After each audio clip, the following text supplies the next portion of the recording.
Bonjour et bienvenue à toutes et à tous. Merci d'être présents pour participer donc, à ce webinaire Comment insérer de l'azote dans les systèmes de culture, partie 2. Donc, pour animer cet événement, on va être donc trois personnes. Donc, tout d'abord, Marie-Sophie Petit, qui est coordinatrice du GoProtéine, Vincent Lavier, qui est secrétaire général de la Chambre régionale d'agriculture Bourgogne-Franche-Comté, et moi-même, donc Hélène Gaucher, qui suis animatrice du GoProtéine. Alors avant de commencer, je vais faire un rapide point sur les consignes pour cette matinée et une présentation synthétique du GoProtéine.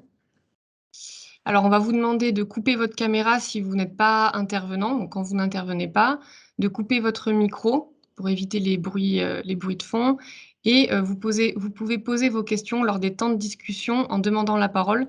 Donc, vous pouvez cliquer sur le smiley et lever la main, et puis on vous donnera la parole et vous pourrez ouvrir votre micro. Et sinon, vous pouvez directement écrire vos questions ou vos remarques dans le chat en cliquant sur la petite bulle de discussion. En tout cas, l'idée de ce webinaire, c'est que ce soit quelque chose de participatif. Donc, n'hésitez pas à nous faire vos retours sur vos réflexions, sur vos remarques ou à poser vos questions. Donc, par rapport au groupe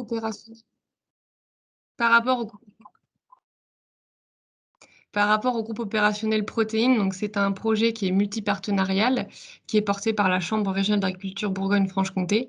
Et donc au niveau de ses finalités, le GoProtéine sert à développer de la valeur ajoutée par la production et la valorisation de protéines, en favorisant des solutions innovantes, de nouvelles cultures et filières dans les territoires, mais aussi le renforcement des filières existantes, des synergies et complémentarités pour des collaborations, des partenariats et des contrats.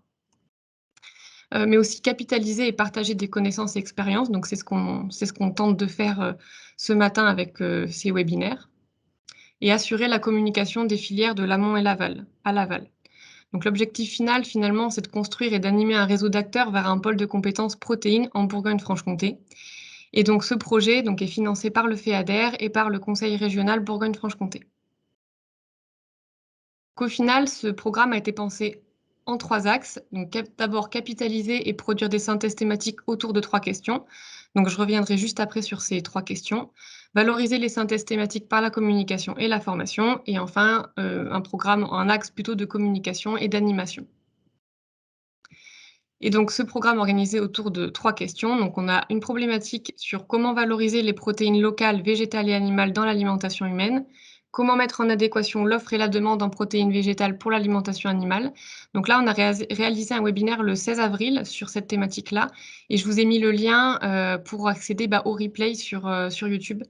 Donc, sachant que ces présentations-là vous seront remises à l'issue de ce webinaire. Donc, vous pourrez retrouver les vidéos. Et enfin, la problématique qui nous intéresse, comment introduire de l'azote autre que de l'azote minéral dans les systèmes de culture. Donc, pour traiter cette question, on a réalisé un premier webinaire le 6 juillet, auquel vous avez peut-être assisté, et donc la deuxième partie de du webinaire, donc ce matin même. Donc, pour revenir très rapidement sur le premier webinaire, donc là, je vous ai remis le programme. Donc, vous pouvez voir qu'on a eu une grosse partie sur les légumineuses et puis l'aspect fixation symbiotique, effet précédent, inoculation, mais aussi des pistes pour réduire les pertes d'azote et des résultats de travaux de R&D et témoignages d'expérience. Donc, actuellement, les actes du webinaire sont disponibles. Je vous ai mis également le lien pour y accéder. Et bientôt, le replay de ce webinaire sera également disponible. Donc maintenant, si on rentre un peu dans notre sujet de ce matin, je vais reprendre un peu le programme qui a été établi.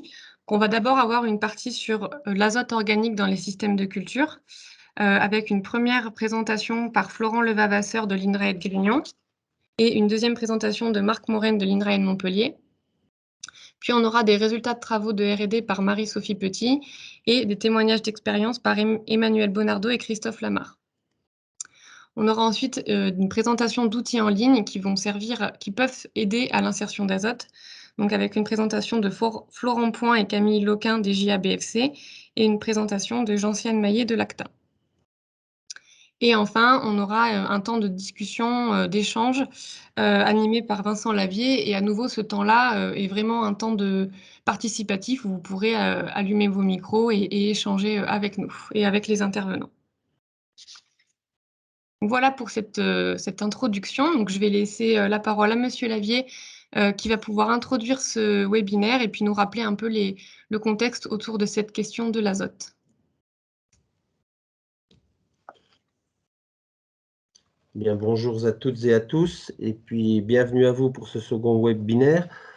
Donc avant de rentrer un petit peu dans le vif du sujet, moi je voudrais très sincèrement remercier Hélène et Marie-Sophie, ainsi que toutes les personnes qui vont intervenir aujourd'hui et qui du coup ont pris un petit peu de leur temps pour préparer leur intervention. Vous dire aussi que, comme je vous l'ai peut-être déjà dit la première fois, que c'est une vraie satisfaction pour moi de pouvoir échanger autour de cette thématique.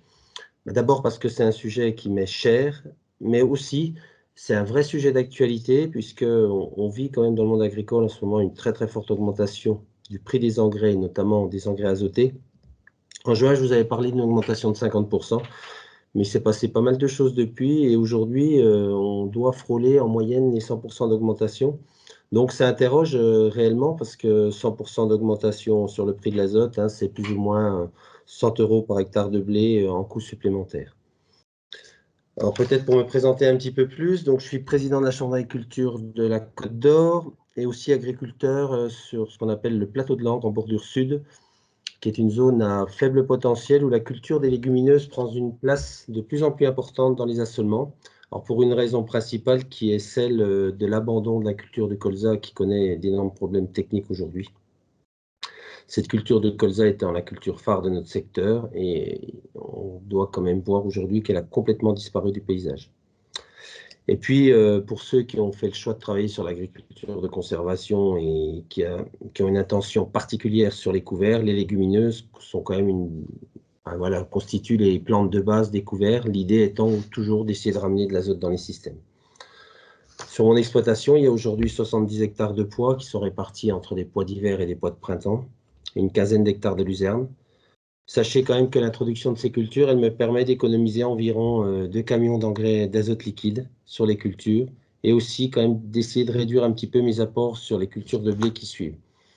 Alors, ce n'est pas forcément la panacée, hein, bien évidemment, je ne vais pas vous dresser un tableau idyllique de tout cela, mais aujourd'hui, on a aussi une difficulté avec ces cultures, notamment les cultures du pois, c'est qu'en termes de résultats et de rendement, elles sont quand même beaucoup plus aléatoires que celles du colza à la belle époque.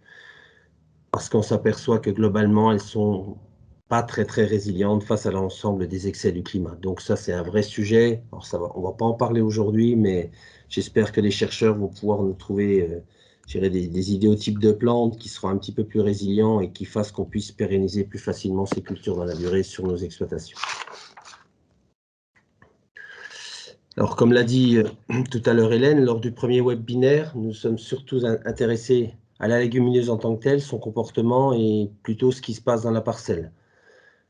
Aujourd'hui, on va aller un petit peu plus loin dans la réflexion en essayant d'étudier d'autres pistes, notamment par l'intérêt de l'azote d'origine organique. Et puis aussi peut-être en s'intéressant plus à ce qui peut se passer sur les territoires avec les opportunités d'échange entre les céréaliers et les éleveurs à travers plusieurs expériences qui peuvent être intéressantes. Et puis, comme les gens qui font de la recherche quelque part, ils ont aussi des choses à nous dire. Il faut qu'on aille plus loin dans la présentation de tous les résultats des travaux qui ont été effectués jusqu'à aujourd'hui, parce qu'il y a quand même de la connaissance à valoriser et à divulguer auprès de tout le monde, parce que, ma foi, il faut quand même que tout ce qu'on peut travailler ensemble, tous les résultats qu'on a, les agriculteurs puissent aussi en profiter, les avoir à connaissance et puis voir les mettre en œuvre si ça les intéresse. Voilà, et puis en termes d'organisation, à l'issue de chaque présentation, on aura quand même aussi un petit temps de discussion, je pense, Hélène. Oui, tout à fait. Donc, ce sera peut-être plus facile aussi que de vouloir concentrer l'ensemble des interventions en fin de matinée.